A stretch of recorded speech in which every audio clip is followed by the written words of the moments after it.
നമ്മളെന്തായാലും വീട്ടിലേക്ക് എത്തിയിട്ടുണ്ട് തോന്നുന്നത്. പ്രാന്തായാലും ഇവിടെ നിന്ന് ചുറ്റിയിട്ട് പോയിട്ടുണ്ടായിരുന്നു. നമുക്ക് വീഡിയോയിൽ കിട്ടിയിട്ടില്ല. ഇതെന്തായാലും നമ്മൾ 2ാം പാർട്ടാക്കിയിട്ടാണ് ഇട്ടിട്ടുള്ളത്. അപ്പം നമുക്ക് കൊട്ടൊക്കെ എടുത്തിട്ട് നേരെ വീട്ടിലോട്ട് പോട്ടെ. പ്രാർത്ഥിക്കണോ ഇല്ലേന്ന് നമുക്കറിയാം. അപ്പം നമ്മളെന്തായാലും വീട്ടിലോട്ട് പോകാം ഗായ്സ്. അങ്ങനെ നമ്മളെ പ്രാവുത ഫീമെയിലിനെ കണ്ടിട്ടുണ്ട്.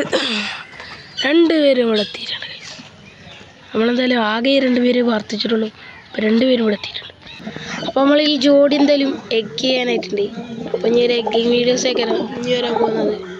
നമ്മൾ ഹോമറ കട കിടന്നുകൊണ്ട് മൂളി വിളിക്കുന്നുണ്ട് കേട്ടോ. എടാ കൊത്തിക്കടാ, കൊത്താൻ വേണ്ടി വരാണ്.